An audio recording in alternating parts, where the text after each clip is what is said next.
Someone just broke into your home. What do?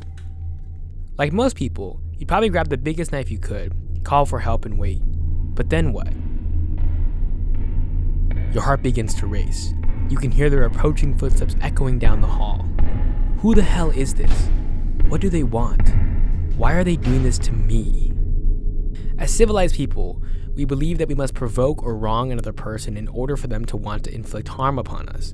But Brian Bertino's 2008 thriller The Strangers reveals a critical flaw in that logic, demonstrating that people don't always need a reason to become monsters, that sometimes you're just in the wrong place at the wrong time. Throughout its excruciating hour and 30-minute runtime, the film captures the unrelenting horrors of a home invasion and terrorizes the audience with its striking visuals and immersive sound design. But beneath its entertainment purposes, The Strangers unearths our fear of the unpredictability of other people and the enigmatic nature of sinister motivation.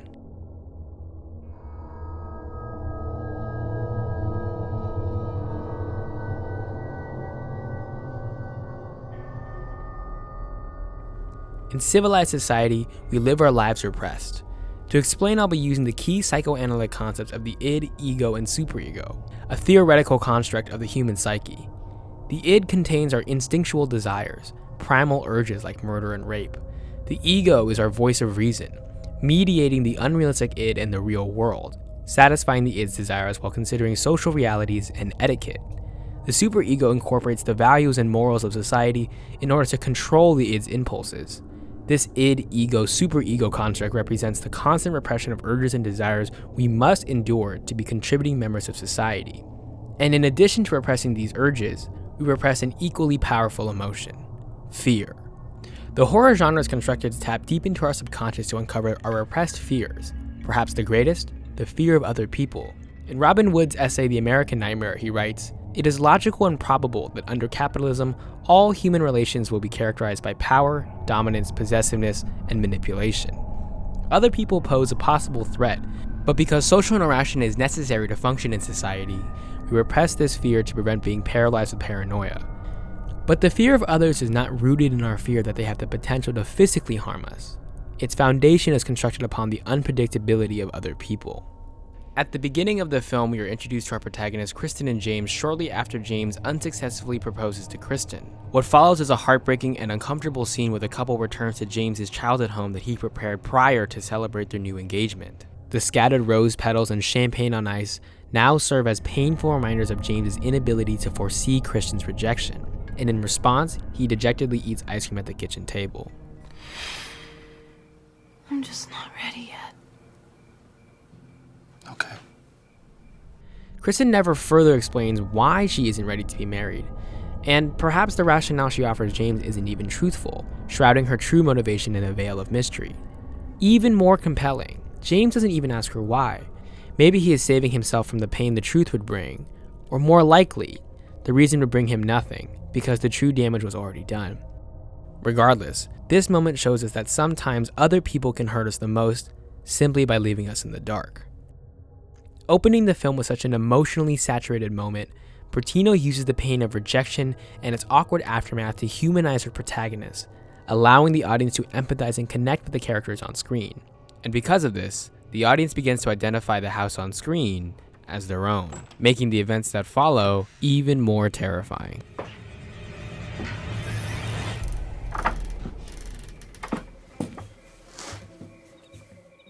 Hi. Hello.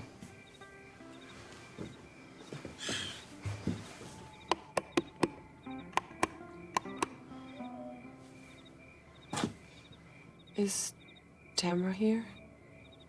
No, you got the wrong house. You sure? Yeah. I'm sorry.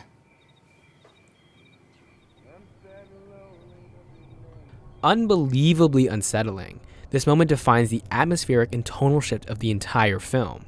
The audience begins to sense the apparent danger the couple is in by the mere presence of this mysterious woman whose face is concealed in shadows. And this technique of keeping the danger within reach but out of sight is one that Bertino falls back on to strike panic and dread into the hearts of his audience. Film is an experience that's reality is bounded by the edges of the frame. Bertino often keeps this frame trained on our protagonists as they slip through the shadows, building suspense by alternating between seeing what lies ahead and being left in the dark. While Kristen is alone looking at the family artifacts, you see perhaps there is a third protagonist in this story, the sound design. It alerts us of the nearby dangers with its three-dimensional sound effects, further immersing us into the story by letting us hear what the characters on screen hear, and more importantly, how they are hearing it. Deliberately using a sound that resembles a foreign object slamming into the wooden door instead of one that sounds like the impact of a person's hand, we already feel the danger without even having to see it. Such subtle differences make such a profound impact. When Kristen realizes they've already made it inside, the soundscape takes center stage.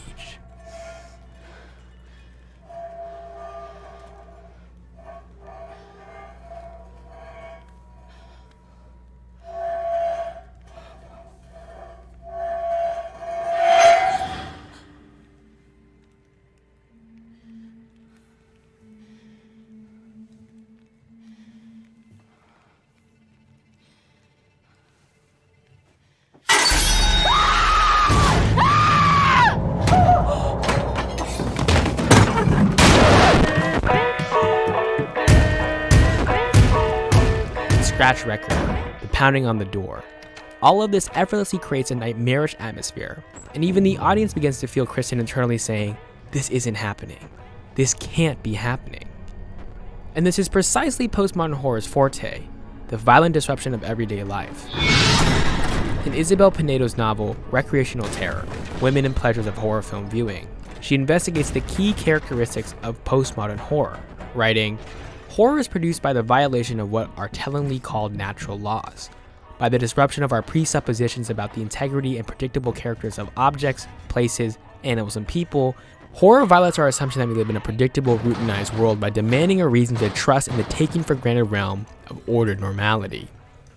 In doing so, horror compels us to confront the irrational, forces that disrupt social order and propel the chaotic and unpredictable underside of life. The monster is the physical embodiment of irrationality, and as Wood states, the actual dramatization of the dual concept of the repressed the other in the figure of the monster. Representing our repressed fear that people are capable of such atrocities, these invaders are not going to sit down and reason with our protagonists, and in fact, the only insight to their motivation is this. Why are you doing this to us? Because you were home. You would think that people would need a stronger motivation to be so evil, but their explanation is so frustratingly simple yet terrifying because it shows how monsters like them don't need a reason to commit such sinister acts. Sometimes you really are just in the wrong place at the wrong time.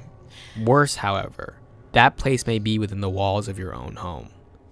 At film's end, the invaders take turns stabbing the bounded Kristen and James. Oddly enough, Kristen is in her dress again, and side by side, the two of them resemble the figures that sit atop a traditional wedding cake, a cold reminder of the transition from infatuated lovers to absolute strangers. And because of the lack of a more complex or compelling motivation of the invaders, many critics condemned the film for its overall pointlessness. At the end of the day, we just watched a couple be terrorized and murdered for literally no reason. But I argue that's what makes The Strangers so good. You see, a key characteristic of the monster is the inability to place it into any categories. As the audience, we cannot define who or what these people are or want, making their entire existence paradoxical.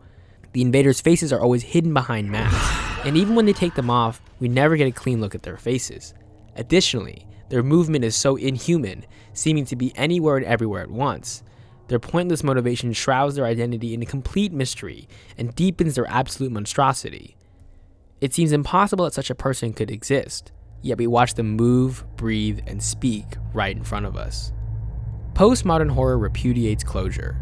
As Pinedo writes, the classical horror film constructs a secure universe characterized by narrative closure, one in which human agency prevails and the normative order is restored by film's end. In contrast, violating narrative closure has become de rigueur for the postmodern genre. The film may come to an end, but it is an open ending. In the case of The Strangers, the monster triumphs, leaving in broad daylight, leading to this. Can I have one? Are you a sinner?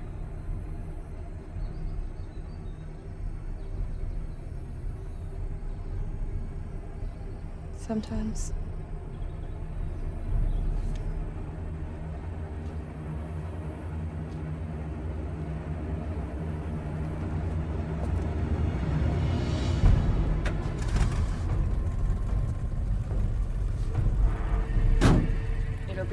here next time.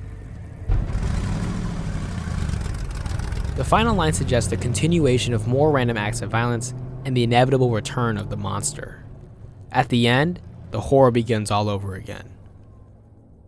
While The Strangers fails to live up to the eyes of critics, more casual viewers hold the film in high regards for its visceral representation of such a terrifying event that makes you double, triple check the locks on your doors. Because as the film shows, the monster can strike at any moment.